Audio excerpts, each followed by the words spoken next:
Bonjour mes frères et sœurs, soyez les bienvenus à cette autre rencontre du dimanche où par la grâce de Dieu, nous nous fortifions, nous nous édifions, nous nous encourageons, nous nous réprimandons au travers de la parole de Dieu. Sans plus tarder, nous allons commencer parce que nous avons beaucoup de sujets à partager aujourd'hui. Il y a un enseignement qui m'a été inspiré pendant la conversation avec un de nos frères en Christ. C'est un grand avertissement que le Seigneur nous donne par rapport à Jérémie chapitre 48, verset 10. Maudit soit celui qui fait avec négligence l'œuvre de l'Éternel. Donc voilà l'avertissement du Seigneur Dieu en ce dimanche. Ce sera l'objet de cet enseignement. Jérémie 48, verset 10. Maudit soit celui qui fait avec négligence l'œuvre de l'Éternel. C'est un avertissement qui nous interpelle et qui m'interpelle moi particulièrement, qui m'encourage. Parce que quand on s'est engagé à faire l'œuvre de l'Éternel, je vous assure, mes frères et sœurs, il n'y a plus de marche en arrière. On ne peut plus retourner en arrière. Donc voilà le sujet de cet enseignement, cette écriture de Jérémie, chapitre 48, verset 10, qui met en garde, qui dit que toute personne qui fait avec négligence l'œuvre de l'Éternel est sous une malédiction. Ce sera une grande mise en garde. Alors Bertrand, je t'en prie, bien-aimé frère, du côté de Belgique, débloque ton micro et lève ce moment à Dieu. Que Dieu soit avec nos bouches, ceux qui pourront intervenir lors de cette réunion, que nous soyons édifiés. Donc, débloque ton micro, s'il te plaît. Ok, s'il vous plaît. Ok, bonjour frères et sœurs en Christ ou bonsoir selon le temps de chacun. Prions le Seigneur. Merci éternel Dieu Tout-Puissant, nous te rendons grâce pour ce moment que tu as permis. Avant toute chose, avant de nous approcher de toi, nous te demandons pardon pour tous nos péchés, en parole, en pensée. Seigneur, purifie-nous de tout souillure de la chair et de l'esprit. Nous t'en supplions, Seigneur, enseigne-nous, réprimande-nous, corrige-nous, Seigneur. Conduis-nous, Seigneur, tout au long de cet enseignement. Seigneur, que nos cœurs soient bien disposés, notre esprit à bien recevoir, à bien comprendre ta parole. Seigneur, ouvre nos intelligences davantage pour connaître ta volonté. Ô Seigneur, nous avons parfois négligé l'œuvre que tu nous as confiée. Nous sommes attachés à la vanité de ce monde en négligeant ta parole, tes commandements, en négligeant parfois les ministères que tu as confiés aux uns aux autres. Nous t'en supplions, pardonne-nous cela. Aide-nous, Seigneur, à vivre pour toi, à accomplir ta volonté en toutes choses. Mets les paroles dans la bouche de ton serviteur Georges et dans la bouche de toute personne qui sera inspirée par toi à intervenir ici de quelque manière que ce soit. Seigneur, nous lions tout esprit impur qui serait envoyé pour perturber cette rencontre de tes enfants. Et nous les réduisons au silence et qui fléchissent devant le nom de ton Fils Jésus-Christ.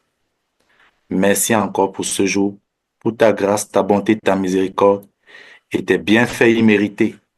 C'est au nom tout-puissant de Jésus-Christ que nous t'avons ainsi prié. Amen. Amen, amen. Bertrand, je rends grâce à Dieu pour la paix et la joie que le Seigneur te donne malgré toutes les tribulations que tu traverses. Et salue tes enfants de notre part. Coucou, vraiment. Voilà, donc nous vous saluons. Soyez fortifiés les enfants. Nous vous aimons beaucoup, nous vous aimons. Tenez ferme, persévérez. Et donc voilà, mes frères. Allons dans Jérémie, mes frères et sœurs. Ce verset est dans Jérémie chapitre 48, verset 10. Notez très bien ce verset. Peut-être qu'on a lu ce verset par le passé, mais ce verset est tellement fort. Ce verset fait peur. Ça fait peur pourquoi? Parce que à un moment, dans l'œuvre du Seigneur, on veut se décourager. On veut mettre le travail de Dieu en seconde position. C'est notre boulot qui est en première position. C'est notre famille qui est en première position. C'est vrai que notre famille doit être en première position par rapport aux priorités. Parce que la priorité, c'est quoi? Dieu, ta famille, l'Église. Parce que tu ne peux pas traverser ta famille et aller à Dieu. Mais si on est engagé comme moi, comme certains frères, même nous tous, nous sommes engagés dans l'œuvre de Dieu, l'Éternel, d'une manière ou d'une autre. Je vais vous le montrer. Par exemple, un frère ou une sœur qui fait la libéralité, par exemple. Et cette libéralité, c'est pour que l'œuvre de l'Éternel soit poursuivie. Et je pense encore vraiment à cette grande rencontre que nous avons au Canada. Il y a d'autres projets, peu importe, pouvant être suffisants pour partager l'évangile. Ça, c'est l'œuvre de l'Éternel. Une œuvre de l'Éternel, ça peut faire quoi? Ça peut être quoi? Quelqu'un qui travaille pour perdre les âmes du Seigneur. C'est l'œuvre de l'Éternel. Et il y a beaucoup. Et maintenant, quand tu as levé ta prière, ta mot de prière, waouh! Je ne sais pas si tu te rappelles ce que tu as dit. Tu as dit que vraiment, il faut que vraiment nous puissions renouveler nos habiletés, nos dons, nos habiletés. Nous avons les uns et les autres des habiletés. Et il y a une habileté que beaucoup de gens négligent. Il y a un don de libéralité. Dans la Bible, le don de libéralité, c'est un don, ça dit que, parce que c'est un don que certains n'ont pas et d'autres n'aimeraient pas voir. Les gens aimeraient avoir le don d'enseigner. Les gens, il y a un don de libéralité. Quelqu'un, ça dit que pour ce qui est de contribuer, d'aider pour l'avancement de l'œuvre de Dieu, waouh, ça dit que c'est une partie de l'œuvre. Évangéliser, c'est l'œuvre de l'Éternel. Soutenir les frères qui sont dans le besoin, c'est l'œuvre de l'Éternel. Tout ce qu'on fait à cause du nom de Jésus-Christ, c'est l'œuvre. Donc, ne limitez pas quand on dit l'œuvre de l'Éternel, ce n'est pas seulement enseigner, avoir un ministère ou je ne sais pas quoi. C'est tout ce que vous faites pour le nom du Seigneur, c'est l'œuvre de l'Éternel. Alors, dans Jérémie, mes frères et sœurs, Jérémie chapitre 48, verset 10, notez ce verset. Et c'est un verset qui m'encourage et qui me galvanise. Et ma prière, c'est que ce verset vous galvanise. Il y a quelqu'un qui va dire, mais Georges, moi, je ne fais pas d'œuvre de l'Éternel. Quelle œuvre je fais? Il y a cette sœur qui m'a toujours béni. Elle est en Côte d'Ivoire. Waouh! Cette sœur est tellement fidèle dans ce qu'elle fait pour cette œuvre. Dans ce qu'elle est d'une fidélité pas possible. Son prénom commence par N, mais je voulais dire son nom, mais je ne donne pas son nom.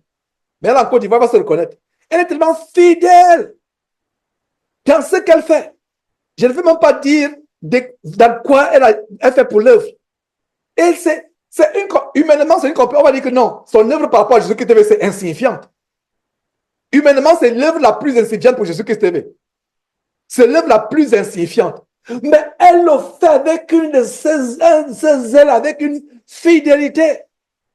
Qu'en est-il de Bertrand qui contribue à cette œuvre avec une fidélité? C'est à un moment même, je me suis fatigué. À un moment, quand je me fatigue de mettre la vidéo, je vois qu'il y a une vidéo qui est encore sur YouTube. C'est l'œuvre, c'est pas peut-être pour vous et moi. C'est l'œuvre de l'Éternel. En passant, tu as mis une vidéo où je n'ai pas eu le temps de voir cette vidéo. Cette semaine a été lourde, je vous assure que je ne sais pas si ça a été votre cas. Cette semaine qui est passée, waouh! Je me suis senti écrasé par le boulot.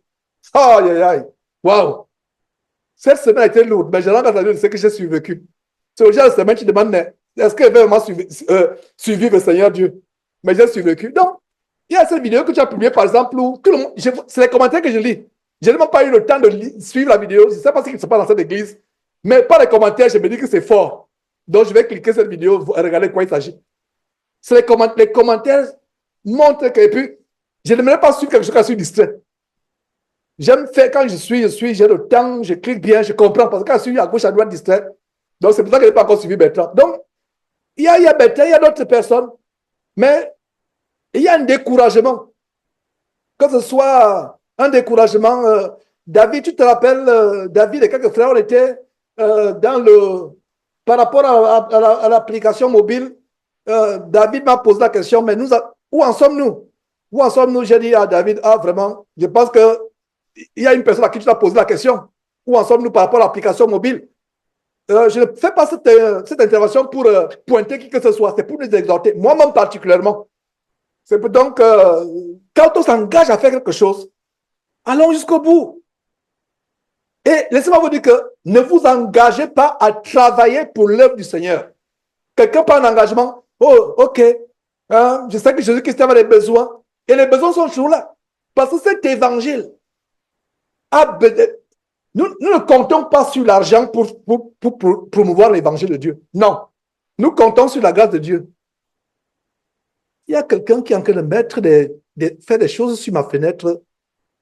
Je ne sais pas quelle fonctionnalité. Je viens de voir un pouce. Il y a soit des feux d'artifice sur mon... Je ne sais pas si ça vous arrive aussi. Vous voyez des choses bizarres sur votre image. Je viens de voir un pouce, quelque chose qui fait ça sur mon propre image. Des fois, il y a les feux d'artifice en background. Je ne sais pas si... Ou alors, il y a une fonction où quelque part, les gens peuvent faire... enfin, zoom.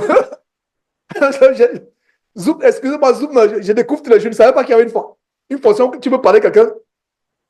Mais c'est des fonctions qui peuvent le distraire. Hein. Je pense que utilisons ces fonctions si c'est des choses. Bon, bref, je suis un peu. Je pense que je viens de voir un pouce. Je regarde bien, je dis, je vois encore le pouce. Bref. Je vous avertis que j'ai 56 ans. Donc, je ne suis plus de la jeune génération. Bien que je me sente jeune dans ma tête. Mais il y a des fois, il y a des choses. Donc, mes frères, quand on s'engage à faire l'œuvre du Seigneur, ne regardons pas en arrière. Je vous dis, c'est mieux même de ne pas s'engager. C'est mieux de ne pas s'engager. Quand vous vous engagez, allez jusqu'au bout. Dieu ne vous tiendra pas à rigueur si vous ne vous engagez pas. Mais Dieu vous tiendra à rigueur si vous vous engagez et vous relâchez. Il y a des gens qui étaient motivés au début. Ah, vraiment, j'ai envie de soutenir l'œuvre de Jésus-Christ TV. Je vais faire des contributions financières, etc. Je ne demande pas de contributions financières. Parce que pour ne pas imposer. Mais si quelqu'un lui-même, il dit que vraiment cette œuvre ne doit pas être sur les épaules de Georges de Confort seul, je vais le faire. Mais si tu as fait cet engagement que tu as fait, tu étais avec Dieu seul, tu as fait cet engagement. Et ne dites pas que je suis en train de vous prendre au piège. Non, je nous encourage globalement, généralement. Donc, je n'aimerais pas que quelqu'un se sente concerné que, ah, Georges est en train de me parler, Georges m'a dit ça. Non, c'est nous tous, moi particulièrement. Cet enseignement me galvanise. Je dis, Seigneur, pardonne-moi si j'ai à un moment fait ton œuvre de manière avec négligence. Alors, lisons ce verset. J'ai commencé à m'expliquer ce verset dans le livre. Alors, Jérémie chapitre 48 dit quoi? Maudit. Waouh! Faites attention quand vous voyez un verset où Dieu parle. Le verset commence par malheur ou maudit. Faites attention. Maudit, soit celui qui fait avec négligence. Qui fait avec négligence l'œuvre de l'Éternel. Je n'ai pas envie de... Je vais droitement diviser la parole de Dieu ici et m'arrêter exactement ce que Jésus a fait. Parce que quand Jésus est entré dans le temple, il a lu et il s'est arrêté au bon endroit. Le reste, dans le sujet, ne me concerne pas, à savoir le reste verset. Ça a un autre sens. Le reste, c'est quoi? Maudit soit celui qui éloigne son épée du carnage. On peut aussi dire que le carnage, c'est la guerre spirituelle. Selon Éphésiens chapitre 6, nous n'avons pas lutté contre la chair et le sang. C'est-à-dire que quand on fait l'œuvre de l'Éternel, nous avons l'épée de la parole de Dieu et prêt au carnage. Et les victimes, c'est les victimes spirituelles. Parce que le combat n'est pas contre la chair et le sang. Donc, mais, je viens d'expliquer brièvement, mais ce qui m'intéresse, c'est quoi? Sur lequel j'aimerais attirer notre attention à tous, nous encourager. En fait, c'est une exhortation d'encouragement. Maudit soit celui qui fait l'œuvre de l'Éternel, qui fait avec négligence. Le secret, c'est avec négligence. Avec négligence. Ça veut dire que tu as bien commencé à travailler pour le Seigneur. Il y a un projet, tu as commencé à travailler et on s'est rencontrés à Villeneuve-sur-Bello. Vous avez vu vraiment la diligence les sœurs qui nettoyaient le sol avec diligence, le frère Claude qui a dirigé avec diligence, David qui était à gauche, à droite, les autres frères tels que Frédéric et d'autres frères qui étaient à gauche, à droite, vraiment avec diligence, les sœurs qui s'occupaient de tout avec diligence. C'était pendant 3 jours. Mais imaginez-vous que c'est une œuvre pour le Seigneur. Nous voulons, par la grâce de Dieu, une équipe au point où Bethel ne soit pas seul, des frères qui ont à leur disposition des ordinateurs. Et si on avait vraiment autant de moyens, parce que pour les gens qui contribuent, on dit non, vraiment, il n'y a pas de besoin qui sont exprimés. Alors je ne contribue pas. Il y a un frère qui m'a fait comprendre qu'il a à cœur d'acheter un ordinateur pour pouvoir contribuer à cette œuvre. Et dans mon cœur, frère, tu me suis, je ne vais pas donner son nom. À un moment dans mon cœur, je disais, frère, mais s'il travaille pour Jésus-Christ TV, l'ordinateur aurait, c'est logique que l'ordinateur vienne des finances de Jésus-Christ TV. Mais, vous voyez, donc il y a du travail. Les ordinateurs, des choses, non seulement, s'il y a un frère disponible, le frère ne va pas sortir, si c'est un ordinateur performant, parce que pour faire un travail, ce n'est pas un ordinateur de 500 euros, ce n'est pas un ordinateur de 1000 euros, c'est un ordinateur, allons dans les 1500, 2000 euros, un ordinateur performant, comme celui sur lequel j'ai fait le Zoom. C'est performant, donc tu sais que tu as été. Donc, quelque chose, ça peut venir de nous. Donc, il y a toujours quelque chose à faire. Bref, je ne vous prends pas au piège. Je ne vous prends pas au piège, c'est une parenthèse. Je prends l'exemple. Mettons l'accent sur maintenant l'œuvre. Par exemple, faire les vidéos, monter les vidéos, les découper. Est-ce que vous savez que, je prends un exemple, et ce frère avec qui j'ai parlé dernièrement par rapport à cet achat d'ordinateur, frère, j'aurais bien voulu que les charges sont prises par Jésus-Christ TV, mais dis-moi ce que tu en penses, frère, qui a décidé d'acheter son ordinateur. Mais voilà un exemple, par exemple. Est-ce que vous savez, et je m'adresse à Bertrand et à tous les frères, les enseignements de chaque dimanche peuvent faire l'objet de découpes et faire même 200 enseignements. 1 minute ici, 2 minutes ici, 3 minutes ici. C'est ainsi que nous allons saturer Internet.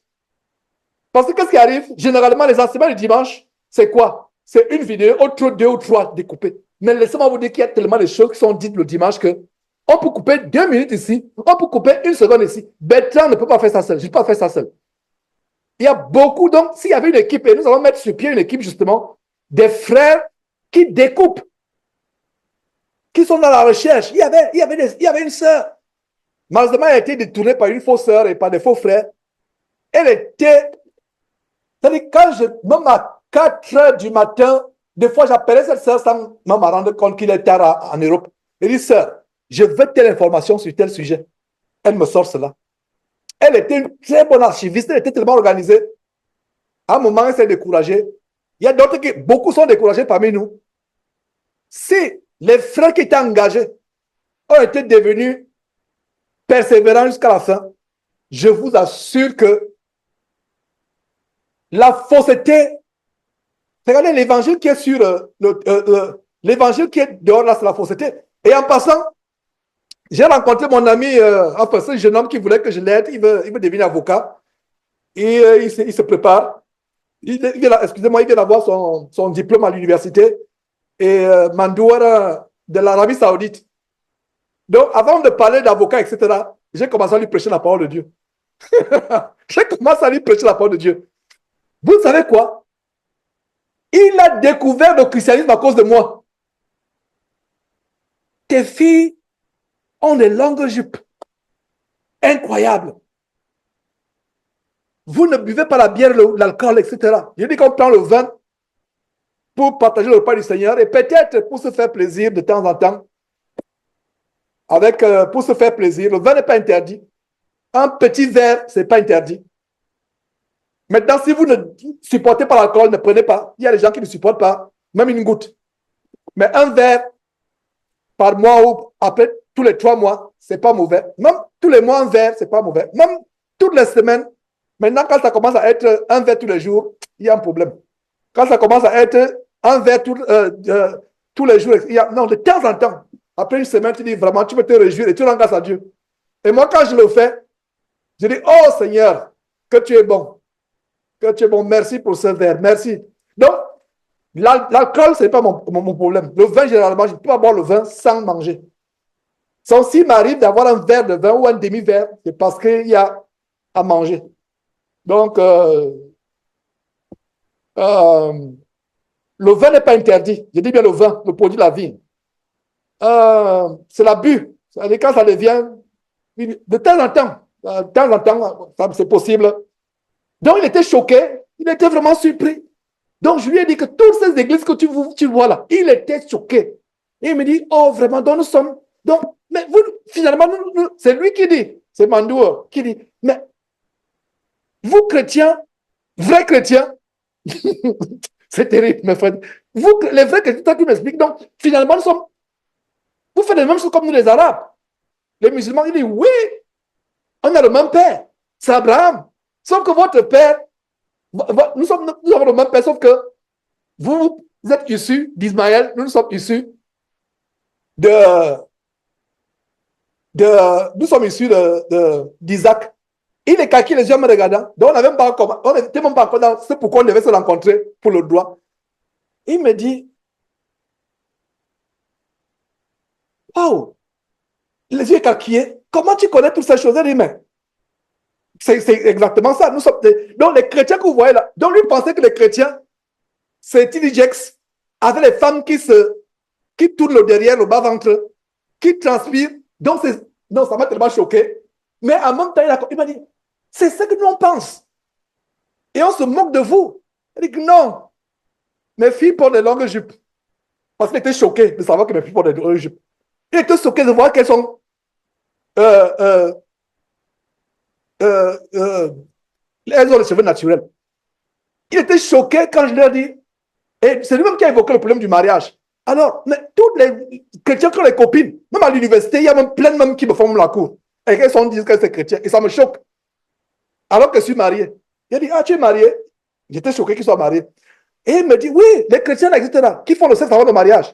Et il dit que moi, mes enfants, sauf s'ils me désobéissent, elles me désobéissent, ça c'est leur problème. Mais tant que tu es sous mon toit, il n'y a pas de copinage de sexe avant le mariage. Il me dit, mais finalement, quel genre de chrétien tu es? Tu es sûr que tu es vrai chrétien? Il dit que justement, c'est ça le chrétien.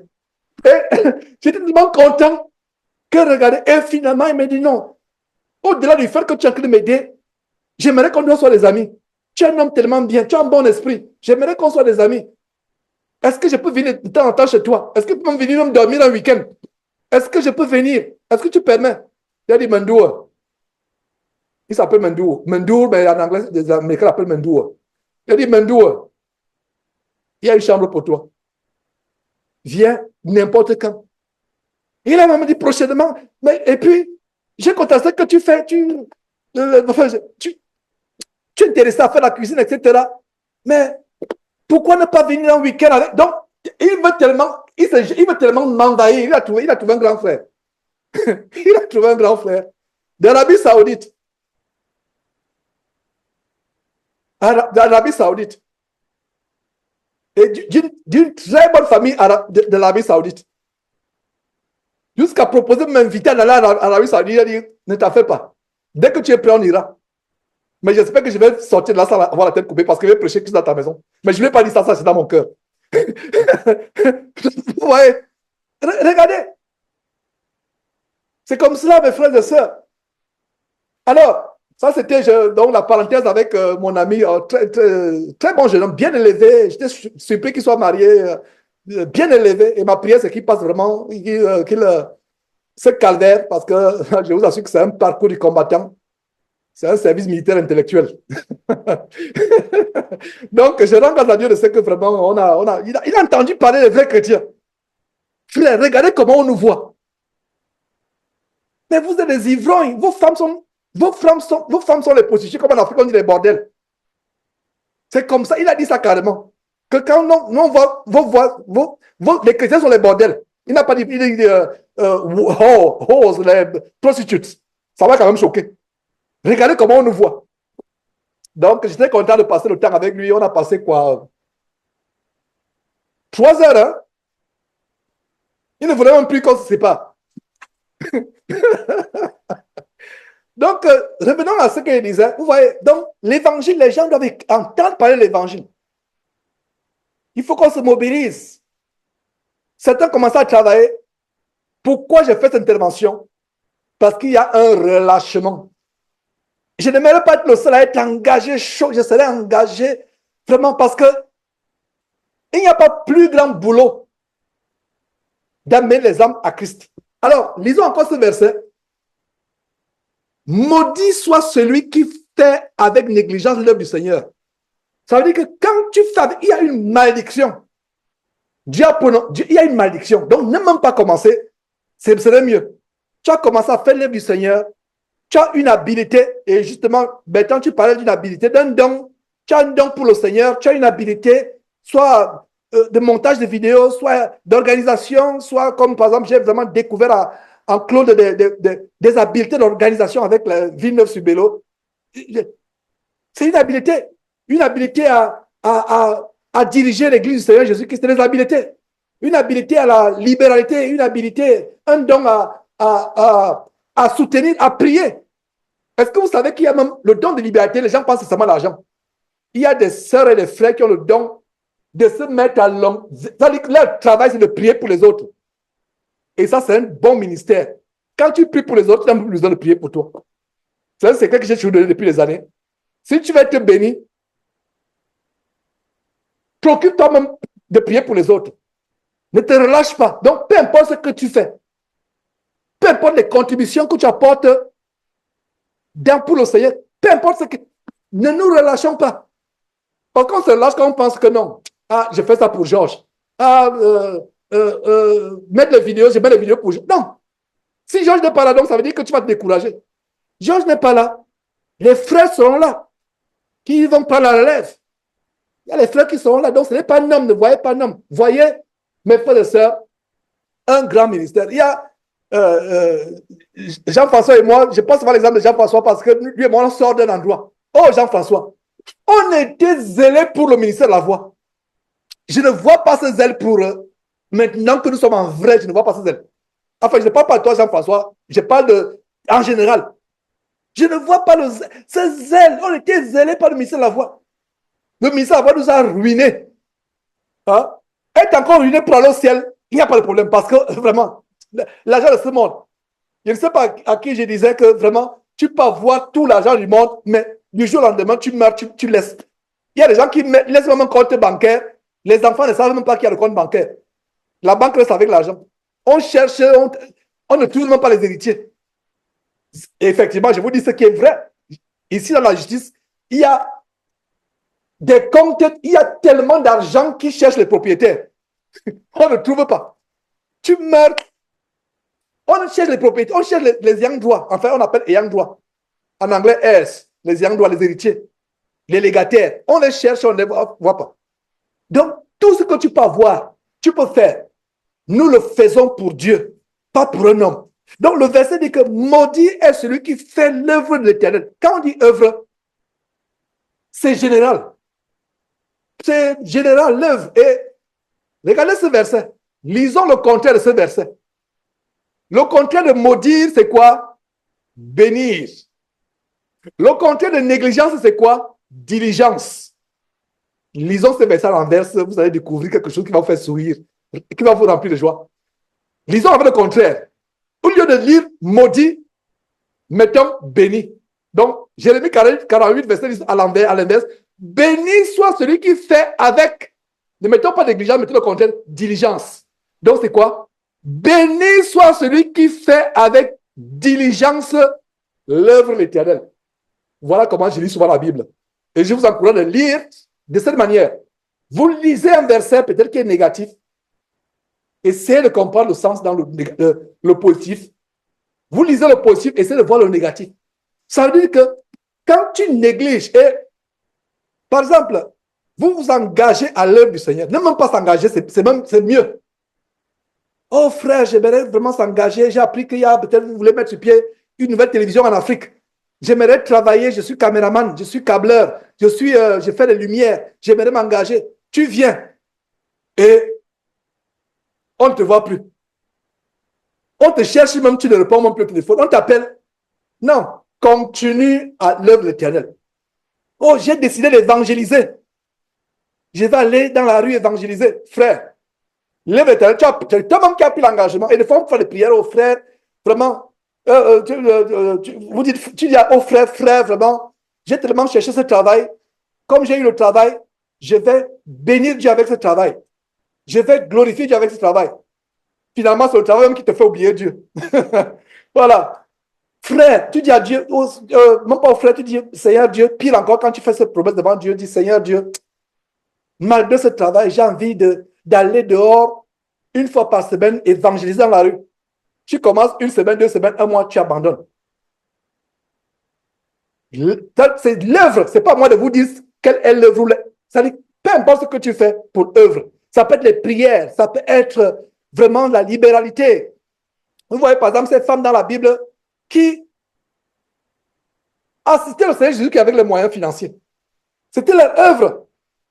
Il y a des femmes qui disent que je ne sais pas comment faire pour servir le Seigneur. Il y a plusieurs manières de faire servir le Seigneur. Regardez par exemple, la télévision s'est fermée en Afrique. Pourquoi? À cause des moyens financiers. Justement à cause de ce... il y avait des frères qui s'étaient engagés parce que dans le monde, comme je disais par exemple Jean-François et moi, nous étions dans le ministère de la Voix. Oh là là! Et vous aussi, il y a certains qui sont partis de ICC. On est zélés parce qu'on sert une entreprise. On sert une épicerie évangélique. Maintenant, quand maintenant on arrive à servir le Seigneur Dieu, l'évangile, parce que la première idée dans la tête, c'est que mes enfants et moi ont eu la grâce d'avoir l'évangile. J'aimerais aussi que le monde écoute l'évangile. Le monde écoute l'évangile. Donc, peu importe comment tu peux t'impliquer. Ce n'est pas les rôles qui manquent. Il y a beaucoup de rôles. Il y a beaucoup de rôles. J'ai pris l'exemple, il y a tellement de rôles. Quelqu'un peut dire, moi, je n'ai pas le temps, mais vraiment, je veux m'assurer que ce ministère ne manque pas de quoi que ce soit. C'est les projets, il y a tellement de projets. Et en ce qui me concerne, j'ai commencé à travailler par rapport à des grands projets, mais je vais vous surprendre. J'aimerais vous surprendre. Il y a des grands projets. Tellement. Mais là, je réserve. Je réserve. Je vais vous surprendre par rapport à... Il y a des projets. Il y a des grandes choses. Pour la gloire de Dieu et pour l'Assemblée. Pour l'Assemblée.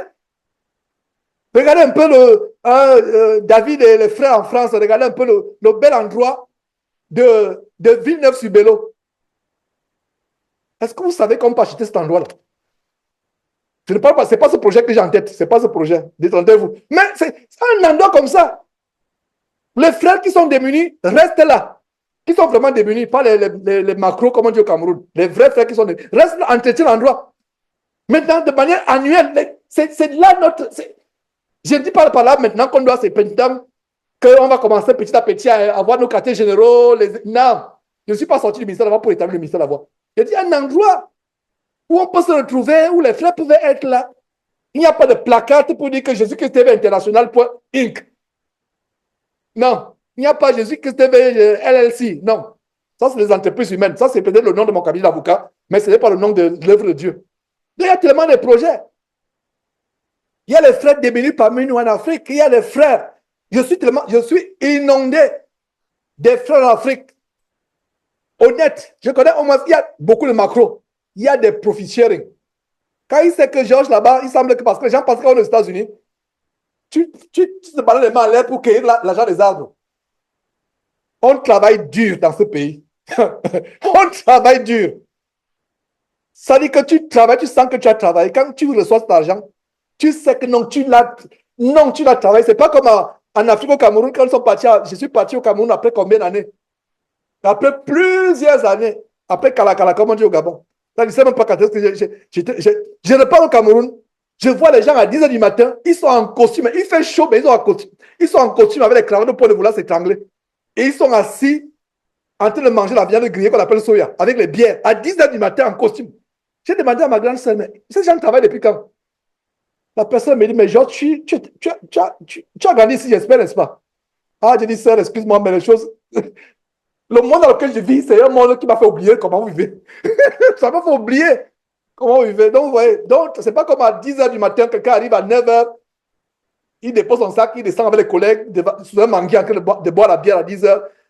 À 13 heures, il passe les affaires, il part. Non, on travaille dur ici. Donc, mes frères, je nous encourage à faire le travail de Dieu avec diligence. Ne vous engagez pas pour vous refroidir après. Je vous assure. C'est même pas, ne t'engage pas, ne t'engage pas. Reste tranquille de ton côté. Ne t'engage pas. Mais si tu me dis, Georges, parce qu'il y a des gens qui me disent, oh Georges, je veux servir, je veux soutenir cette œuvre, je veux faire des choses. Dans mon cœur, il y a même, je ne sais pas si je me rappelle bien, j'ai dit non. À une personne, non, tu n'es pas prêt. Et plus tard, ça m'a donné raison. Tu n'es pas prêt. Où est la personne aujourd'hui?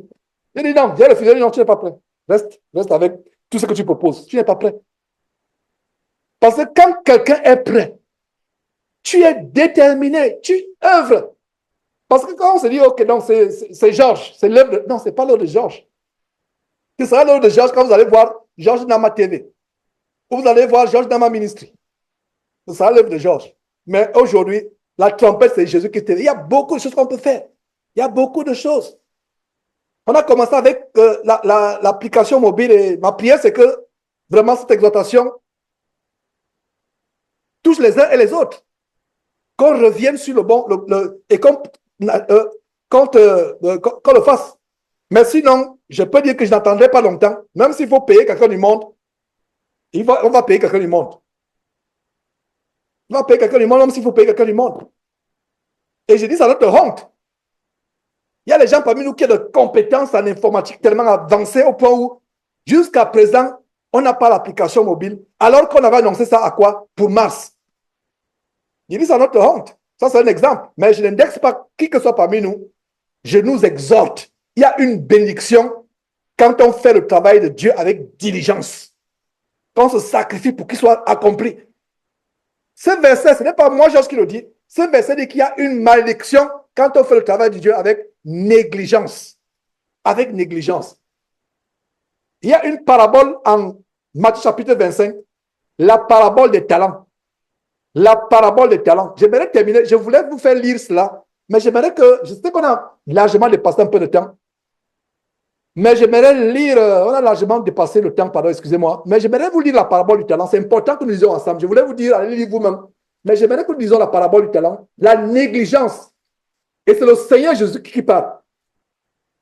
Je vous ai dit, quand vous voyez un verset qui commence par béni, ou maudit, ou malheur, lisez-le attentivement.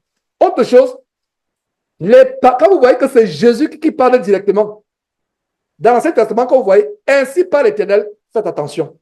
Dans le Nouveau Testament, quand vous lisez, quand vous voyez que le Seigneur Jésus parle, j'aime les Bibles qui mettent les paroles du Seigneur Jésus en rouge. Je ne sais pas si, il y a des Bibles qui mettent les paroles du Seigneur Jésus en rouge. J'aime vraiment, je ne sais pas qui va inspirer cela, mais c'est pour faire la différence avec les paroles du Seigneur Jésus qui sortent de sa bouche. Donc, regardons Matthieu chapitre 25, verset 14 à 30. Matthieu chapitre 25, verset 14. Le royaume de Dieu, il en sera. Donc, le Seigneur Jésus a décrit comment sera le royaume de Dieu. Matthieu chapitre 25, à partir du verset 14. Il en sera comme d'un homme qui, partant pour un voyage, appela ses serviteurs et leur remit ses biens. Laissez-moi vous dire que Jésus parle de lui-même ici comme étant le maître et pas de nous comme étant ses serviteurs à qui il remet les biens. Qu'est-ce qu'il dit? Il en sera un homme qui, partant pour un voyage, appela ses serviteurs et leur remit ses biens. Tout ce que nous avons, les dons que nous avons viennent du Père, de notre Seigneur Jésus-Christ, Dieu notre Père, le Père du Seigneur Jésus-Christ. Les talents que nous avons, les habiletés. Et qu'est-ce qu'on leur donne ici? Qu'est-ce que le maître leur donne à chacun de ses serviteurs? Il leur donne des talents. Donc, partant pour un voyage, notre Seigneur, après avoir accompli sur terre ce qu'il a accompli, il est parti où? On peut dire un voyage entre guillemets, n'est-ce pas? Il va revenir par l'église. Jésus parlait de lui dans ce verset. Il est allé pour un voyage. On a le Moïse qui est allé sur la montagne pendant plusieurs jours. Les gens, ou pour les gens sont restés faire n'importe quoi à son insu, derrière lui, ils ont battu, fait un veau d'or. Donc, regardez, pendant son voyage, je vous précise que Jésus parle de lui et des serviteurs que vous et moi, nous sommes hommes ou femmes. Une femme ne peut pas enseigner la parole de Dieu. Ça ne veut dire pas qu'une femme ne peut pas servir. Une femme peut pas prêcher la parole de Dieu, mais une femme peut prêcher la parole de Dieu indirectement par son comportement, par son témoignage. Comme à son mari, le mari dit, ah vraiment, et j'ai reçu un témoignage dernièrement où un mari qui rend témoignage par rapport à sa femme que vraiment, je suis pas païen, je n'ai même pas été croyant comme vous, mais je reconnais une seule chose. Depuis que ma femme est derrière votre stupidité tous les dimanches là, de Jésus qui était sur Zoom, etc., elle a changé. Je ne veux pas être chrétien. Je ne vous dis pas ça pour dire que je vais être chrétien. Je ne veux pas être chrétien. Et ne me forcez pas à être chrétien. Mais je vais vous dire une chose. Ma femme a changé. Donc moi, je veux qu'elle continue. Et c'est le monsieur qui dit que chérie, mais ça commence, ça n'a pas commencé là. Il vient voir, il dit à la femme, mais ça n'a pas commencé. Je n'ai pas encore connecté. Il s'assure que la femme est connectée. Et lui, il retourne dans sa chambre. Mais chérie, c'est fini là. Mais c'est vite fini. Parce qu'il voulait que la femme reste pour qu'elle change bien. C'est terrible. Non, chérie, ça n'a pas commencé. Donc, c'est lui qui veut maintenant, c'est que la femme soit là pour que sa femme assiste. Mais lui-même, il ne veut pas suivre. Mais tellement il voit le bien, la paix, l'amour, le respect que la femme lui donne. Comment la femme est transformée. Lui-même, il pousse maintenant. Mais il dit non, je ne veux pas suivre votre histoire là. Mais c'est mieux.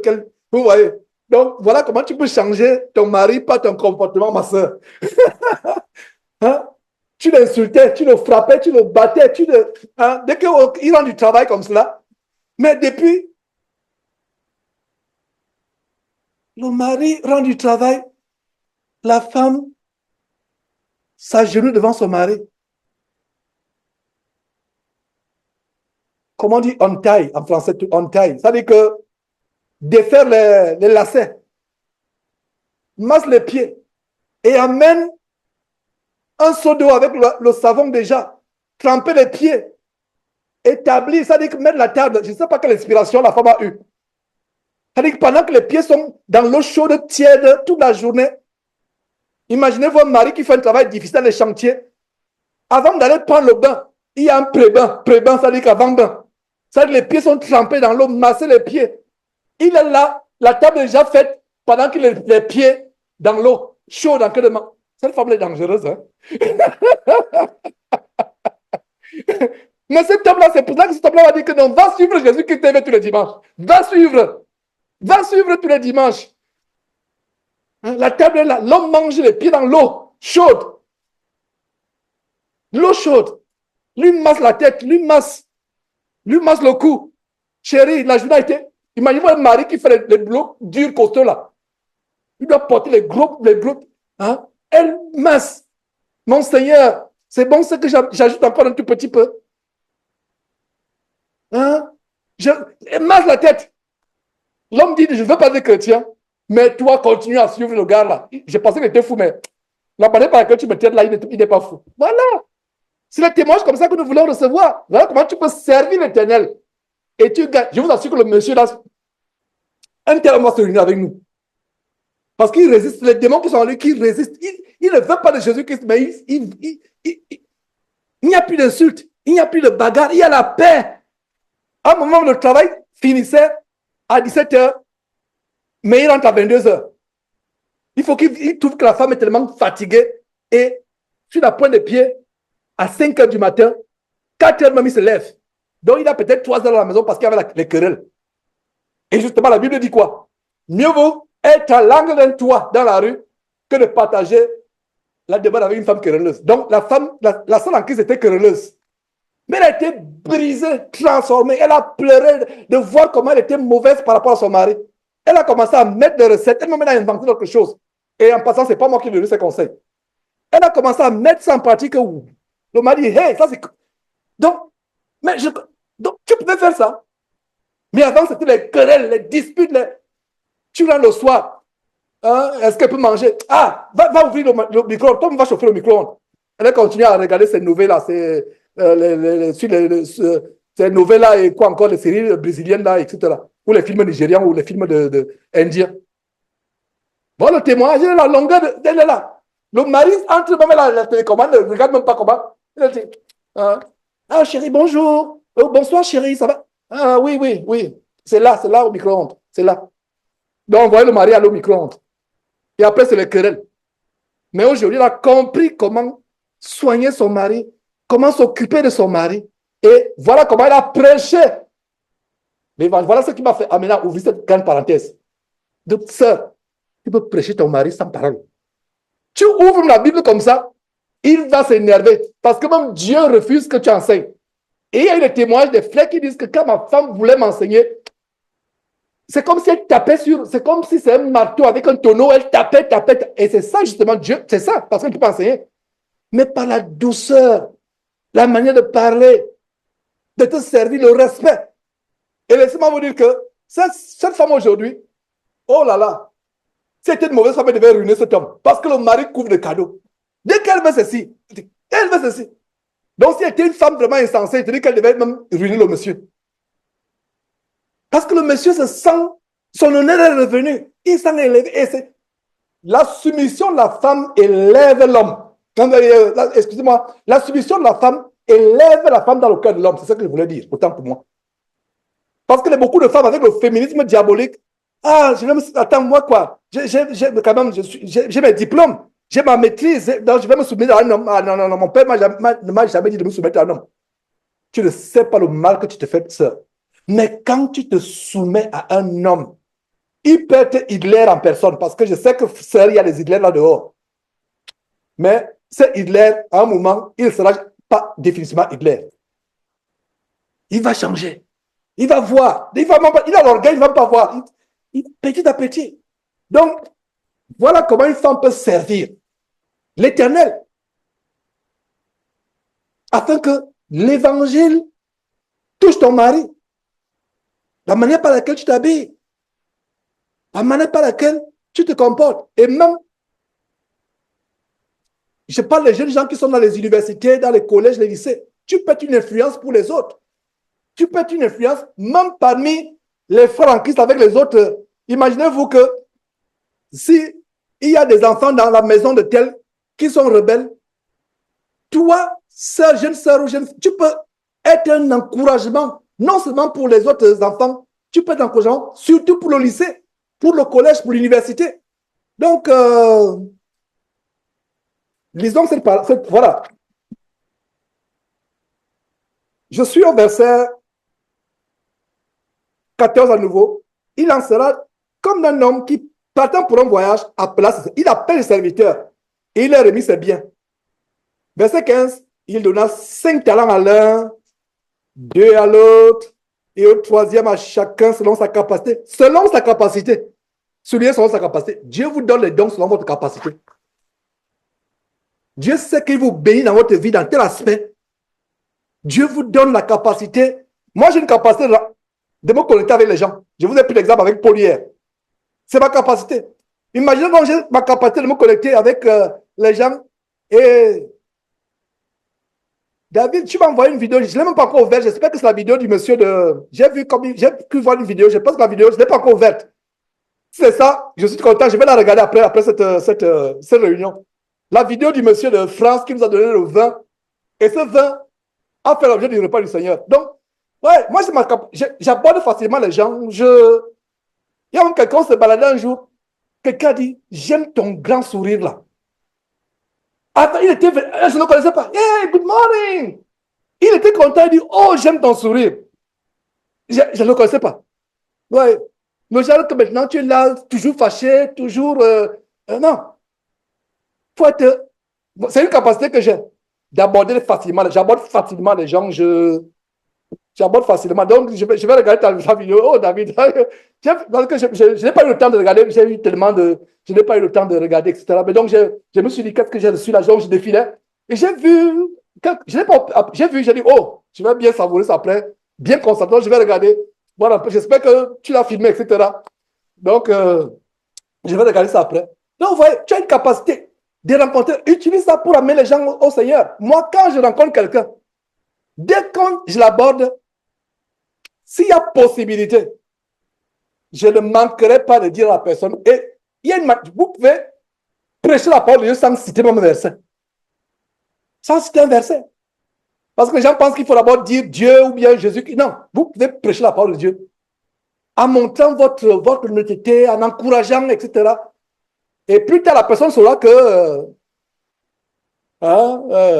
tu es chrétien. Et quand David, certainement, quand je vais regarder la vidéo, le monsieur David a dit que, ok, enfin, c'est ce que je m'attends à voir dans la vidéo, que, en fait, la bouteille que tu as offerte, ce monsieur est tellement content, en fait, on a utilisé ça pour le repas. Après, il va se demander, ah, donc je me disais peut-être que non, c'est les Américains qui sont tellement gentils comme ça. Donc ce monsieur, c'était parce que la gentillesse, c'est parce qu'il est chrétien qu'il s'est comporté avec moi. Je l'ai même embrassé à la fin. Un inconnu que j'embrasse. Ouais, c'est comme ça. Ça, c'est ma nature. Je connecte facilement avec les gens. Et en passant, ça m'a ouvert beaucoup de portes dans ce pays. Ça m'a ouvert beaucoup de portes. Parce que nous vivons dans le pays où les gens sont... Ouais. Surtout, quand deux personnes se rencontrent, ils ont les couleurs de peau différentes. Il y a... Non, moi je brise les glaces. Je vais dans un endroit où... Je prends par exemple ici, là où nous habitons, nous sommes les seuls noirs. Même les cas disent les seuls africains. Pourquoi on le dit? Parce que le premier jour qu'on est venu, Bill, avec qui on s'entend parfaitement, waouh, il nous a regardé, il était surpris. Il a sursauté. Et laissez-moi vous dire qu'au Texas, il y a le racisme. Mais moi, j'ai un marteau qui brise la glace du racisme parce que je comprends que le racisme, c'est quoi? C'est les démons. Et il y a les frères en France aussi. Tellement ils ont subi le racisme dans la compagnie au point où ils n'arrivent pas à briser cette glace. Mais je donne le secret. Pourquoi je brise cette glace? Parce que quelqu'un est raciste. Quelqu'un est raciste à cause de quoi? À cause des démons. Si tu comprends cela, tu vas briser la glace. Il y a dans les entreprises, quelqu'un dans les entreprises, tu vois en Europe, il y a des frères en France qui me disaient, Georges, nous vivons une situation difficile ici en Europe, tu ne comprends pas, tu ne peux pas nous comprendre. Je vous comprends. C'est difficile. Satan a voulu diviser les gens à cause de la couleur de la peau. La couleur de la peau, ce n'est qu'une combinaison des molécules sur notre peau. Je vous comprends, mais c'est à vous de savoir. Vous avez un collègue que quand vous le dites bonjour, il crache par terre, continue à dire bonjour. Et il y a un Malien, il y a une vidéo virale il y a des années, c'est pas 5 ans ou 10 ans. Un Malien qui vivait dans un immeuble. Il est devenu, c'est une histoire virale, il est devenu le chouchou du quartier de l'immeuble. Il disait bonjour, personne ne répondait. Enfin, il a peu mon caractère. Il disait bonjour, personne ne répondait. Il dit bonjour, personne ne répond. Mais il disait toujours bonjour. Il est souriant. Alors ça va? Tu as bien dormi aujourd'hui? Oh toi, oh là là, j'aime bien la robe que tu as là, ça va bien avec les chaussures, hein? Mais et toi là? Oh, mais bonjour. Ah, ça va, belle journée, n'est-ce pas? Il y a le soleil aujourd'hui, n'est-ce pas? Oh, les gens étaient énervés. Vous savez, après quelques mois, Diallo est devenu le chouchou du quartier. Il peut même être maire du quartier. Il l'a brisé parce que les gens ont peur. Enfin, les gens ont peur de ce qui est étranger. C'est-à-dire, quand tu arrives quelque part, comme dans un village, avec ce boucher, il arrive, peut-être dans un mois, il n'a pas un client qui te ressemble. Tu as d'abord avec un grand sourire, hey, bonjour, oh là là, c'est merveilleux ici. Tu commences, tu parles, et c'est comme ça. Voilà comment tu peux. Le cœur se baisse. Et là où j'ai rencontré Paul hier, la maison qui était, il y avait un endroit non loin, il y avait le drapeau du KKK. Incroyable. Là où je parlais avec Paul hier, la maison qui était en face de nous pendant que je parlais avec Paul avait le drapeau du KKK, le drapeau du Ku Klux Klan, des confédérés. Un petit village, le genre même que. Et sur la maison, il a écrit quoi? Sur la barrière de cette maison, il a écrit quoi? Vous trespassez. Not trespassing. I have a gun and I have a back hole. Donc, tentez même pas de traverser ici. J'ai un fusil et j'ai un trou que j'ai creusé derrière ma maison. Vous comprenez ce qu'il voulait dire? Il a un fusil et un trou qui a creusé. Donc, ça veut dire que ne vous amusez pas. Voilà là où je me suis retrouvé hier, à Gilmer. Gilmer, c'est vers allez-vous le plus loin de la frontière, l'Arkansas, dans Upshur County. C'est dit, toi qui es avec nous aux États-Unis, tu comprends, je ne sais pas, tu es au Texas avec nous à Houston, toi tu es à Houston, moi je suis à Montgomery, mais je ne sais pas si tu as entendu parler de Upshur. Si tu as entendu parler de Upshur, fais ça. Voilà. Upshur, c'est vers l'Arkansas.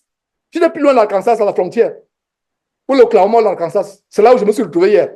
12 heures de temps, me voilà. Dans un petit village que, ça dit qu'on te tue là-bas même, qu'est-ce qui va se... Qui sera même cause à tuer? Mais voilà comment j'ai rencontré un ami, Paul, qui dit que non, viens, quand tu seras, viens à notre église, viens. Voilà. Pourtant, au début, c'était, le visa était fermé, le visa était... C'est comme ça. Et c'est un don. C'est un don. Quand tu as ce don-là, c'est pour l'évangile. Et j'ouvre une parenthèse parce que je peux savoir l'affliction que certains frères et sœurs peuvent, surtout ceux qui sont en Europe, même ici aux États-Unis. J'avais un noir américain, c'est-à-dire que ses ancêtres sont venus esclaves aux États-Unis.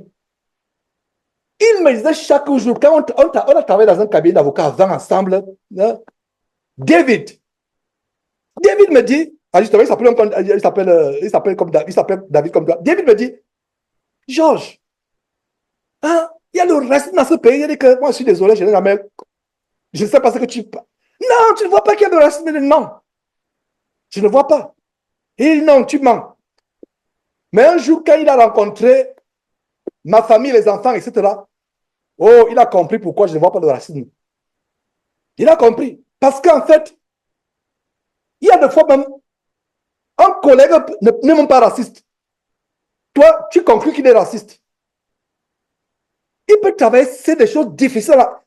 La plupart des gens, et je vais vous raconter l'histoire, tout ce qui se dit dans ce dimanche, ce n'est pas par hasard. Peut-être que je suis en train de vouloir édifier quelqu'un. Même chose avec Mandour, l'Arabie Saoudite. Les gens me traitent différemment. Moi, je lui ai dit non. Moi, les gens ne me traitent pas différemment. Les gens ne m'ont jamais traité différemment. Je n'ai jamais vu ça. Et après, il m'a rappelé quelque chose que je vais vous partager. Et j'ouvre une parenthèse pour vous encourager. Le racisme, c'est les démons. D'ailleurs, ce n'est pas la première fois que le racisme, c'est les démons. Et il y a un racisme de plus en plus grave aussi aux États-Unis que les gens ignorent. Le racisme des Noirs vis-à-vis des Blancs. On voit seulement le racisme à cause de l'esclavage, tout ce qui s'est passé, mais il y a un autre racisme. Et qu'est-ce qui s'est passé? Je vous ai raconté ça une fois, je raconte encore pour vous encourager.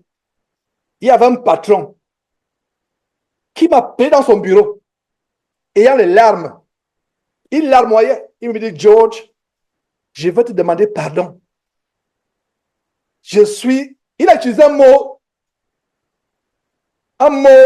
brutal, un mot pour dire que je suis quelqu'un. Non, je ne peux pas utiliser ça. Mais les Américains parlent tellement vulgairement que, à un moment, pour nous, c'est normal. Mais pour vous, Français, ça va vous choquer. Il me dit, George, je suis un bling, bling, bling, bling. Je me suis comporté mal contre toi. Il dit, non, comment ça? Dieu m'est témoin, frère, je ne manque pas. Dieu m'est témoin, je ne manque pas. Je n'avais jamais vu comment il s'est comporté. Je me suis comporté mal. Et c'est depuis, tu es tellement toujours souriant, toujours. C'est comme si tu t'énerves jamais. Il dit non. Il me dit non, ne joue pas, ne fais pas comme si tu ne sais pas de quoi je parle. Il ne sait pas de quoi vous parlez. Je me suis comporté comme bling, bling, bling. J'ai dit non, I don't get that. Yeah, you do. No, I don't get that. I don't get what you're talking about. Non, je lui ai dit, je ne sais pas de quoi tu parles. Et il me dit, il a voulu il me dit, anyway, même si je ne comprends pas, tu es un gars bien, je te demande pardon pour tout ce que j'ai fait pour toi. Je t'ai maltraité, je te parlais brutalement, je te méprisais, je marchais sur toi. Je dis, non, je n'ai pas vu ça. Et j'ai parlé de ça à les collègues, que je suis un peu surpris. Dites-moi un peu. Oh, les collègues, il y avait quelques noirs là, il y a une fille noire. Oh, ils l'ont insulté. Celui-là, oh là là. Oh là là, ça il semble qu'il était vraiment, il semble que son grand-père était chef du KKK, Ku Klux Klan. Ah bon? Moi, je n'ai jamais remarqué ça. C'est donc les collègues alors qui m'ont... Oh, je comprends non, pourquoi il m'a appelé. Parce que je ne vois pas. Et sœur, si j'ai ouvert cette parenthèse, frère, c'est parce que... Et tu es en France. Je parle à quelqu'un qui est en France. Je parle aux gens qui sont en France. Particulièrement. Qui sont en Europe, mais particulièrement. Je parle de quelqu'un qui est en France. Dieu a voulu que j'ouvre une parenthèse. Ne sois pas affligé de la réaction qu'on a contre toi. Vous voyez, cette vidéo peut faire l'objet d'une... Ce que vient de dire peut faire l'objet d'une vidéo à part, mais si on n'a pas les moyens, les ressources humaines, les frères ou les sœurs available, disponibles pour couper. Ouais. On publie une vidéo de 4 heures de temps. Quelqu'un jusqu'à 1 heure, 2 heures, dit non, Georges, c'est bon là. Il est trop bavard. C'est bon. Je laisse le reste. Alors que le reste est peut-être caché au fond. C'est pour ça qu'on doit découper. Sœur, Dieu t'adresse à toi. Demain, c'est lundi. J'ai dit sœur ou frère. Il ne va pas vous donner les détails. Frère ou sœur, demain, c'est une nouvelle journée. Sois consolé par ce qu'elle dit. Quelqu'un, tu peux penser qu'il est raciste. Non, il n'est pas raciste. C'est que dans sa vie, ça ne va pas. Les gens souffrent. Surtout avec le taux de divorce. Quel est le problème numéro 1 dans les familles? Dispute conjugale. Dispute conjugale. Tout le monde n'a pas la paix comme c'est entre vous et ton patron va au boulot, tu ne sais pas il s'est cogné, il s'est bagarré, il s'est griffé avec sa femme avant de venir au boulot. Et quand tu dis bonjour, il ne répond pas, toi tu assumes. Il y a d'autres qui ne veulent même pas ton bonjour parce que justement il est raciste. C'est vrai, ça existe. Mais dès que tu comprends que ce monsieur qui est raciste, ce n'est pas lui qui est raciste, il y a un démon de haine. Chaque fois un homme raciste, que ce soit un noir qui déteste les blancs, que ce soit un blanc qui déteste les noirs, il y a un démon. Et c'est ce que j'ai compris. Et je suis content, c'est que mes enfants ont compris. C'est ce qu'on a compris. Mes enfants, je les ai élevés. Mes enfants sont colorblind. Colorblind, ça veut dire que... Comment ça? Il y a une expression en français où tu ne vois pas les couleurs. Mon français est parti. Je vous assure, c'est terrible. Je ne sais pas si c'est dit que je suis la seule personne. Parce qu'à un moment, je vais chercher les expressions en français. Voilà, mon français est parti. Donc, il y a une expression en français quand tu ne distingues pas les couleurs. Mais en anglais, on parle de colorblind. C'est-à-dire qu'il n'y a pas de noir. Nous, dans ma famille, il n'y a pas blanc, noir, etc. Il n'y a pas ça. C'est-à-dire que si un Chinois veut venir épouser une de mes filles, il peut venir. S'il est chrétien, c'est la condition. Maintenant, si ma fille veut désobéir, c'est son problème. Elle est libre, elle est majeure. Mais je donne, voilà ce qu'elle dit. Un blanc, un Chinois, un Africain, il n'y a pas. On ne regarde pas la couleur. Et je ne sais pas si j'ai fait du bon travail par rapport à ça, mais je pense qu'on ne regarde pas la couleur. Même dans nos rapports, tu vas trouver, il y a les gens, il y a quelqu'un qui met les feux d'artifice encore, je vois encore les feux d'artifice. C'est terrible. Bon, bref. donc, je ne vois pas de couleur, frère. Je ne vois pas de couleur, ne voyons pas de couleur. Donc, ça, je dois consoler par rapport à ça. Dis bonjour. Tu dis bonjour, il ne te regarde pas. D'autres même crachent quand tu continues à dire bonjour. Souris. Comprends qu'il a besoin de délivrance. Ne t'irrite pas. Vas-tu t'irriter, mon frère, ma soeur, contre quelqu'un qui est possédé? Parce que la haine, là, c'est le meurtre. Le racisme, c'est un niveau élevé de haine. Vous avez vu un chien blanc détester, aboyer un autre chien parce qu'il a la couleur noire? J'espère que cet exemple va vous ouvrir les yeux par rapport au racisme. Avez-vous déjà vu un chien qui a la couleur marron ou la couleur mauve vouloir mordre le chien qui a la couleur blanche? Le racisme, c'est l'une des plus grandes possessions diaboliques, comme l'homosexualité. Donc, quand quelqu'un est raciste, insulte, non, sois compatissant. Voilà mon secret que je partage. Sois compatissant, embrasse-le. Donne les cadeaux, même. Tu viens, j'ai acheté les beignets américains, donuts. J'en ai deux, tu en veux. Il plante juste la poubelle devant toi. C'est pas grave. Demain encore, tu amènes des bonbons, des biscuits. La joie, soit tu. En fait, tu as que le délivrer. Il y a d'autres qui se mettent à crier. Il y a quelqu'un qui va dire que ne me délivre pas. Il vous assure. C'est vrai ce que je suis en train de vous dire. Quelqu'un s'écrit, non, je ne veux pas qu'il délivre. Laisse-moi. Qui a parlé? Vous savez qui a parlé? C'est le démon en lui qui a parlé. Mais devant te faire croire que non, je ne vais pas être délivré. L'amour délivre. Face au racisme, montre l'amour. Voilà le secret. Montre l'amour. Frères d'Afrique, merci de votre patience. Vous ne savez pas, si vous n'êtes pas l'Europe, vous ne pouvez pas comprendre de quoi nous parlons là. Donc, frères qui sont dans l'Afrique, merci de votre patience parce que c'est une autre réalité. Le racisme, c'est diabolique. Un oiseau, l'hirondelle, ne va pas attaquer, aller piquer le héron parce que le héron est blanc. Et le corbeau, par exemple, qui est noir, ne va pas aller piquer l'hirondelle parce qu'il est blanc. La plus grande illusion du monde entier que Satan a instaurée, c'est l'illusion à travers la couleur de la peau. Tel est sombre, tel est noir, tel est brun, tel est jaune, tel est rouge, tel est vert, tel est bleu. C'est la combinaison des molécules sur le visage qui font ça. La mélanine, le taux de mélanine. Même nous les Africains, même nos frères blancs, il y a ceux qui sont blancs, il y a ceux qui sont bruns, il y a ceux qui sont bronzés même naturellement. Regarde, Donald Trump est orange. Lui n'est même pas blanc, il est orange. C'est pour ça qu'on l'appelle Orange Man. Par exemple, c'est sa peau. Et les gens l'insultent à cause de la peau. Même on insulte Orange Man, l'homme orange. C'est terrible. Donc, j'espère que je vous ai édifié. C'est important. Beaucoup ont besoin de comprendre ça. Sois consolé. Les gens t'ont insulté parce que tu as une certaine peau ou je ne sais pas quoi. Non.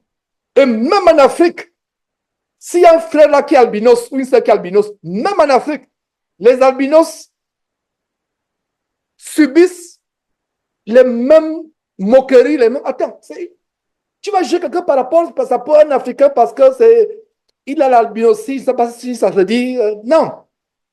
Vous voyez, la couleur de la peau, c'est satanique. Les problèmes de couleur, je veux dire que les haines, les divisions issues de la couleur de la peau, c'est satanique.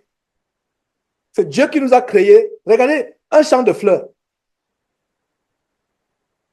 Et j'ai traversé une ville hier, Tyler, avant d'arriver à Gilmer.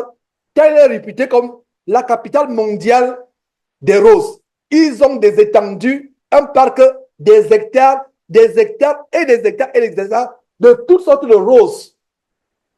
Je ne suis pas descendu, mais j'ai traversé par voiture. C'est-à-dire qu'il semble que quand tu descends là-bas, tout l'endroit sent le parfum. Un parfum. C'est-à-dire qu'une parfumerie à ciel ouvert. C'est la capitale mondiale des roses. C'est la ville de Tyler aux États-Unis, c'est réputé. Il y a les roses violettes, il y a les roses rouges, il y a les roses rouges foncées, rosâtres. C'est la diversité, la beauté. Donc, sœur, frère, commence une nouvelle journée demain. Que ton cœur soit consolé. C'est pour ça que c'est pour quelqu'un parmi nous que j'ai ouvert cette parenthèse. Et tu viendras témoigner un jour que, oh frère, je ne sais pas ce que tu m'as fait. À un moment, moi-même, j'avais un problème. Il fallait que moi me sois délivré. Parce que celui qui est victime du racisme, lui-même doit être délivré par rapport à comment il se comporte face aux soi-disant situations de racisme. Quand tu comprends que c'est diabolique, c'est pour ça que le Seigneur Jésus a résumé. Aimez comment ceux qui vous persécutent. Aimez-les. Et l'amour se montre. Comment tu vas montrer que tu l'aimes? Ce n'est pas dans le cœur. C'est en souriant. Ce n'est pas que ton patron ou ton collègue à le travail change le visage, le visage français. Non. Souris. Montre-lui tous tes beaux sourires. Ton plus beau sourire que tu peux. Montre-lui cela. Apporte-lui, montre-lui l'amour. Parce qu'ils ont besoin d'amour. Et je vous dis, je vous donne des témoignages. C'est ça qui est lancé, je vous entre dans les détails. Il y a des personnes qui ont été délivrées du racisme. Et après, la personne témoigne que, oh là là, je suis dans une prison. La personne, un raciste n'a pas de paix. Parce qu'il y a un démon de haine. Et il ne sait même pas lui-même. Il vit dans la haine, il vit dans la... Regarde, comme David, ce que tu avais raconté, cet enfant qui est venu gratter votre voiture. Cet enfant, visiblement, il est tourmenté. Voilà un cas, justement, voilà un cas dont je me rappelle. Il est tourmenté. Cet enfant a même besoin d'amour. Je ne sais pas si on a embrassé cet enfant un jour on embrasse. Quelqu'un, je ne sais pas si cet enfant on l'a déjà embrassé pour dire, oh mon petit, etc. La femme manque d'amour. C'est ça. Donc, Dieu voulait que je parle de cela. Terminons. Oh là là, on va à 14 heures, heure du Texas. Bon, c'est pas grave. Donc, il donna 5 talents à l'un, 2 à l'autre, et au troisième, chacun selon sa capacité est parti. Aussitôt, celui qui avait reçu les 5 talents s'en alla, les fit valoir et gagna 5 autres talents. Donc, il a fait fructifier ces talents pour ces talents, ces dons ont porté les fruits, et les fruits que nous attendons, c'est les fruits de quoi? D'apporter les gens à la délivrance, à la repentance, de leur faire connaître l'évangile. Voilà. De même, verset 17, celui qui avait reçu les 2 talents en gagnant 2 autres. Verset 18, celui qui n'en avait reçu qu'un talent alla faire un creux dans la terre et cacha l'argent de son maître. Cacha, souligné cacha. Tu prends le talent, tu l'enfiles, tu le caches. Tu as les talents, tu as les habilités. Tu as les moyens pour contribuer à l'évangile. Tu as les moyens pour servir le Seigneur Jésus. Tu parles bien, tu es éloquent. Tu as ces capacités d'organiser, de faire quelque chose, d'être impliqué. Tu caches ce que je t'ai donné. Celui qui n'en avait reçu qu'un, alla faire un creux. Lui-même, il fait un creux. Hein, et cache l'argent de son maître. L'argent de quoi de son maître? Donc, le talent que tu as là, le travail que tu as reçu, les habiletés que tu as reçues, ce n'est pas pour toi. Dieu, ça appartient à Dieu et Dieu t'a donné. L'intelligence que tu as reçue pour connaître comment peut-être l'ordinateur fonctionne, comment la technologie, comment un studio de télévision fonctionne, c'est talent. C'est Dieu qui t'a donné ça. Ce n'est pas pour toi. C'est Dieu qui t'a donné ce talent, cette habileté, ces moyens financiers, ces moyens, ces capacités intellectuelles. C'est Dieu qui t'a donné cela. Donc toi, tu casses ces talents pour ne les fructifier. Alors, verset 20, celui qui avait reçu les 5 talents s'approcha, en apporta 5 autres talents. Il dit, Seigneur, tu m'as remis 5 talents et voici, j'en ai gagné 5 autres. Verset 21, son maître lui dit, c'est bien, bon et fidèle serviteur. Et regardez le verset 19 d'abord. Longtemps après, le maître de ce serviteur revint, leur a dit quoi? Longtemps après, ça veut dire qu'après, regardez, ça fait 2000 ans. Selon le temps des hommes que le Seigneur Jésus-Christ, plus de 2000 ans même que le Seigneur Jésus-Christ est monté aussi. Donc, longtemps après, le maître de ce serviteur revint, et mettait en parenthèse le retour du Seigneur Jésus-Christ, l'enlèvement. Il revint, longtemps après. Donc, verset 21, son maître dit, c'est bien, bon et fidèle serviteur, que ce serait un plaisir que le Seigneur Jésus nous appelle, vous et moi, bon et fidèle serviteur, bonne et fidèle servante. Tu as été fidèle en peu de choses, je te confierai beaucoup. Ce verset est grand. Celui qui est fidèle en peu de choses, Dieu lui en confiera beaucoup. Celui qui est fidèle en peu de choses, Dieu pourra en confier beaucoup. Celui qui n'est pas fidèle en peu de choses, Dieu ne pourra pas en confier beaucoup. Alors, verset 23, son maître lui dit, c'est bon, dans le verset 22, celui qui avait reçu les 2 talents s'approcha aussi et dit, Seigneur, tu m'as remis 2 talents et voici, j'en ai gagné 2 autres. 2 autres, excusez-moi. 2 autres. Verset 23, son maître lui dit, c'est bien, bon et fidèle serviteur, tu as été fidèle en peu de choses, je te confierai beaucoup. Je t'en confierai beaucoup. Entre dans la joie de ton maître, entre dans la joie, c'est-à-dire entre dans mon royaume, dans la vie éternelle, dans la joie dans le ciel, la joie éternelle. Verset 24, celui qui n'avait reçu qu'un talent s'approcha ensuite et dit, Seigneur, je savais que tu es un homme dur, qui moissonne où tu n'as pas semé. Et il a assumé que le maître est dur. Il a assumé. Je savais. Comment tu sais? Il a assumé. Et qui amasse où tu n'as pas vanné. Il a assumé, même s'il avait des preuves, il ne devait pas assumer. Verset 25, regardez la peur. La peur est dangereuse. J'ai eu peur. Et on peut s'ajouter, j'ai eu honte. J'étais timide. J'ai eu honte d'aller témoigner, d'aller prêcher. J'ai eu peur. Et tu allais cacher ton talent dans la terre. Voici, prends ce qui est à toi. Il pensait que, il va, oh, j'ai caché. Non, c'est pas la réaction. Voilà, regarde la réaction du maître. Son maître lui répondit, verset 26, serviteur méchant et paresseux. Regarde au contraire, au verset 21, bon et fidèle serviteur. Regardez le verset 23, bon et fidèle serviteur. Mais regardez le verset 26, le contraire, serviteur méchant et paresseux. Tu savais que je moissonne où je n'ai pas semé et que j'amasse où je n'ai pas vanné. Il pensait que le patron, le maître faisait mal, alors que le patron était en droit de faire ce qu'il faisait. Verset 27. Il te fallait donc remettre mon argent au banquier et à mon retour, j'aurais retiré ce qui est à moi avec intérêt. Ôtez-lui donc le talent et donnez-lui à celui et donnez-le à celui qui a les 10 talents. Verset 29. Car on donnera à celui qui a et il sera dans l'abondance, mais à celui qui n'a pas, on notera même ce qu'il a. Verset 30. Et le serviteur inutile, jetez-le dans les ténèbres du dehors, où il y aura des pleurs et des grincements dedans. Ça, c'est le lac de feu et de soufre. Mes frères et sœurs, voilà donc cette petite exhortation qui est devenue longue parce qu'il y avait des parenthèses, des exhortations par rapport à comment vous comportez si vous pensez que vous êtes victime de la ségrégation ou des stéréotypes raciaux qu'on appelle en anglais bias, des stéréotypes. Non. En retour, soyez dans la joie. Notre combat est spirituel. Et Jérémie chapitre 48, verset 10, maudit soit celui qui fait avec négligence l'œuvre éternelle. Ma prière, c'est que nous manifestions le contraire de Jérémie chapitre 48, verset 10, et lisons ce verset de cette manière. Béni soit celui qui fait avec diligence l'œuvre de l'Éternel. Sans plus tarder, mes frères et sœurs, nous allons mettre fin. David, s'il te plaît, débloque ton micro et rends grâce à Dieu pour tout ce qui s'est passé. Et nous allons nous séparer.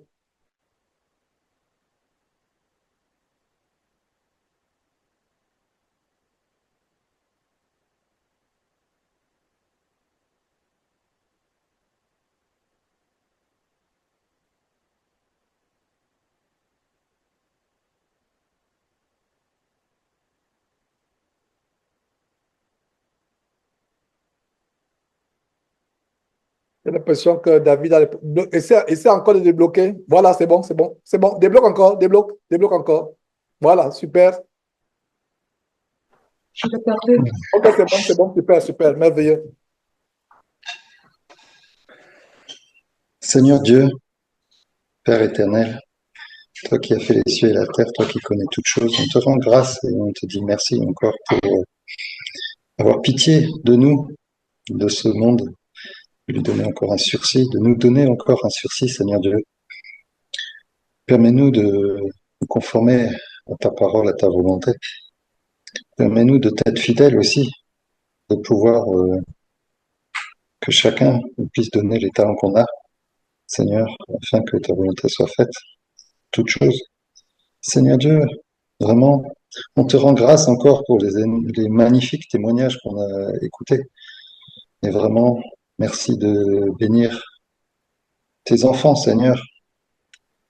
On te rend grâce, Seigneur, Dieu merveilleux. Et on te dit merci. Merci pour toutes choses, Seigneur. Seigneur, donne-nous de marcher droitement dans ta voie, Seigneur. Donne-nous d'avancer toujours dans le bien, en nous détournant du mal. Et sois avec nous encore pour les temps à venir. Sois béni et sois loué. Au nom de ton Fils Jésus, nous t'avons prié. Amen.